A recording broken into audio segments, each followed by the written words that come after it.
चाहे हम इस बात को माने या नहीं माने, ज़माना आगे बढ़ गया है, लेकिन वो जो एक पुराना कॉन्सेप्ट था ना कि रिश्ता देखने के लिए लड़की के घर जाया जाता था, वो बदला नहीं है अभी भी। कहीं बहुत सारे घरानों में, बहुत सारी क्लासेस में, अरेंज मैरिजेस में लड़की को उसके घर पे देखने जाते हैं, या किसी महफिल में देख लिया तो कहते हैं कि हम आपके घर आना चाहते हैं। जब वो घर आते हैं तो उस वक्त पहली दफ़ा, चाहे वो लड़की कितनी भी कॉन्फिडेंट हो, उसको खुद को समझ नहीं आ रहा होता कि वो कैसे आए उनके सामने। ठीक है ना, बहुत सारी लड़कियां जो हैं वो तो समझ जाएंगी, वो कहेंगी हम फेक नहीं बनेंगे, हम जैसे हैं वैसे ही होंगे। मगर ये मुश्किल चीज़ है, क्योंकि आपको ये पता है कि आपको कोई देखने आ रहा है, ऑटोमेटिकली कुछ होता है और आप जो होते हैं वो आप नहीं रह पाते उनके सामने। या तो आप बहुत चुप हो जाते हैं या आप बहुत बोलने लगते हैं, दोनों चीज़ें होती हैं। सो अब सबसे पहला सवाल आपसे ये है, और आपसे भी मैं पूछूंगी, आप अपने एक्सपीरियंस से बताएंगी कि जब लड़की को पहली दफ़ा उसके घर देखने कोई भी आ रहा है, या उसको ये पता है कि ये मेरे ऊपर सारा फोकस, सारा तोपों का रुख मेरे ऊपर होगा, सो उस वक्त क्या करे, वो किस तरह बिहेव करे, क्या करे, नहीं समझ आता उसको। बिल्कुल सही कह रही हैं। फर्स्ट ऑफ ऑल आजकल माशाल्लाह लड़कियां पढ़ी लिखी हैं, वो ये चाहती भी नहीं है कि वो बिल्कुल उनको शो पीस की तरह सबके सामने। तो मैं वही कह रही हूँ ना कि ना बहुत मयाना रवि किस तरह वो लेकर आए, ना बहुत थल्ले लग जाए, ना बहुत ही हा हुई एकदम ही ना, मतलब एग्जैक्टली। मैं हमेशा ये कहती हूँ फैमिलीज़ को, उनके पेरेंट्स को स्पेशली, कि जब अगर कोई आपकी बेटी को देखने आ रहा है, खुदारा पहले सबसे पहले आप उनको ये नहीं कि आप वो ट्रे पकड़ के जा रही हैं या वो ट्रॉली लेके जा रही हैं, उनको इस तरह नहीं करें। घर में अगर कोई और बच्ची है या कोई और आपकी हेल्प है, आप उनसे ये सब काम करवाएं, बच्ची को आप बुलवाएं। और वही जैसे आपने भी कहा ना, वो हा हू बहुत हो जाता है या बिल्कुल शाय हो जाती हैं। हमारी बच्चियों को ये समझाना चाहिए, इतना कॉन्फिडेंस देना चाहिए कि बेटा ये ज़रूरी नहीं कि यहाँ पे आपकी शादी हो। सबसे पहली बात सही है। तो आपको इतनी घबराने की ज़रूरत नहीं है, आप आराम से जाएं। और जैसे हम दूसरे लोगों को बाहर मिलते हैं, जैसे कोई से भी आते हैं, आप कहीं बाजार, यानी कि आप कह रही कि अम्मा को पहले बच्ची को रिलैक्स करना पड़े। रिलैक्स करें कि ये ज़रूरी नहीं बच्चे कि आपकी वहाँ शादी हो रही है। आप सिर्फ मिलें कि वो कैसे लोग हैं, आप उनके पास बैठेंगे, आप उनके साथ जैसे हेलो हाय ग्रीटिंग्स करेंगे, सलाम दुआ करेंगे, और आप देखें उनसे बात थोड़ी बहुत करके कि वो कहाँ तक, उनका जो है मेंटल लेवल कहाँ तक है, ताकि आपको भी आइडिया हो। ये नहीं कि आप किसी और तरीके के हैं और आप वो लोग और तरीके के हैं, हो सकता है आपको उस वक्त समझ में ना आए। अगर आप शाय रहेंगे, आप उनसे बात नहीं करेंगे, तो आपको तब भी समझ में नहीं आएगी। आप अगर बहुत ज़्यादा एक्साइटेड हो के बात करेंगे तो वो समझेंगे कि ये तो हम तो पसंद आ जा रही है। हाँ एग्जैक्टली। तो पहले आप आराम से बैठ के बात करें, बहुत पॉइज्ड, अपनी कॉन्फिडेंस के साथ बात करें, कोई मसला नहीं है। अगर तो आपको वो अच्छे लगते हैं तो इट्स ओके, आप अपने पेरेंट्स को कह सकते हैं बाद में कि फ़ाइन, बल्कि उनका बैठने का, उनके वो चाय पीने का अंदाज भी उनको पता चले। और अगर if you can not cook, आप नहीं आता, आप यानी लड़की को सिर्फ अपने आप को नहीं दिखाना, उनको भी ऑब्जर्व करना है कि जिस घर उसने जाना है वो लोग कैसे हैं, कि उनको जज करें, उनको ऑब्जर्व करें। वो खाली आपको देखने नहीं आए, उन्होंने आपके साथ नहीं रिश्ता खाली बनाना, आपने भी उनके साथ रिश्ता बनाना है। अगर तो आपको वो लगता है कि हाँ इट्स ए नाइस फैमिली, आप उनके साथ गेट अलॉन्ग कर सकते हैं, तो फिर आप अपने पेरेंट्स को कह सकते हैं कि ओके हम एक दो दफ़ा और मिल लें या गो अहेड।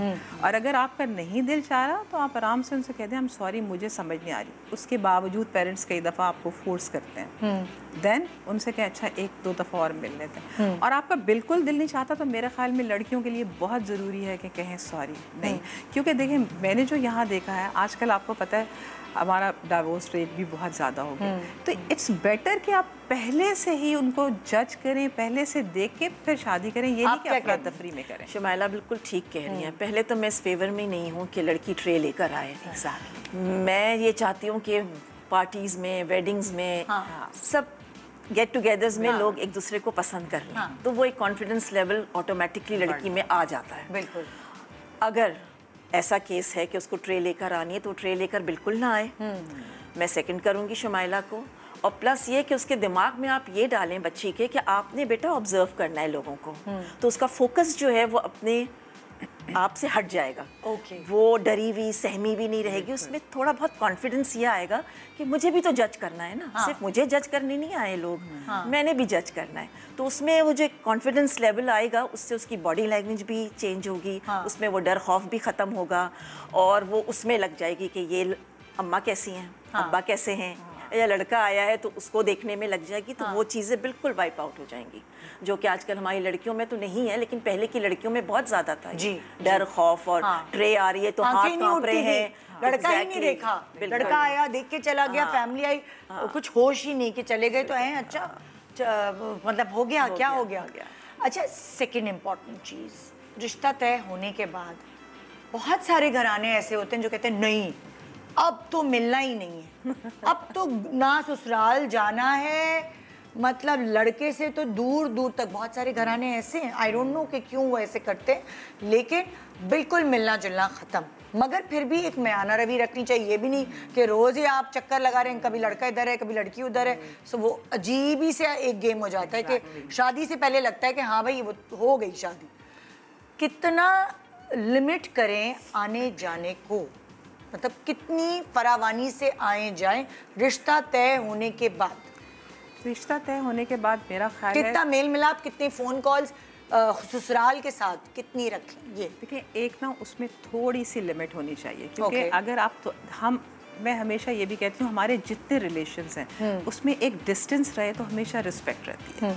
आप अगर इवन आप अपने सिबलिंग्स के साथ, बहन भाइयों के साथ भी आप इस तरह रखें कि आप बहुत अच्छे मजाक भी करते हैं, लेकिन आपको पता है वो जो एक थोड़ी सी लिमिट क्रॉस हो जाती है तो आप उनसे भी नाराज हो जाते हैं। आपको ये भी पता था ना आपके बहन भाई किस नेचर के हैं, इसके साथ मैं कितनी लिमिट क्रॉस कर सकता हूँ, या इसके साथ मैं कितनी लिमिट क्रॉस कर सकती हूँ। एग्जैक्टली। तो जब बहन भाइयों के साथ ये हो जाता है, आप लोग पता होने के बावजूद, तो उसका मतलब यह है कि वो तो बिल्कुल अनजान लोग हैं, तो एक थोड़ा सा डिस्टेंस बहुत ज़रूरी है।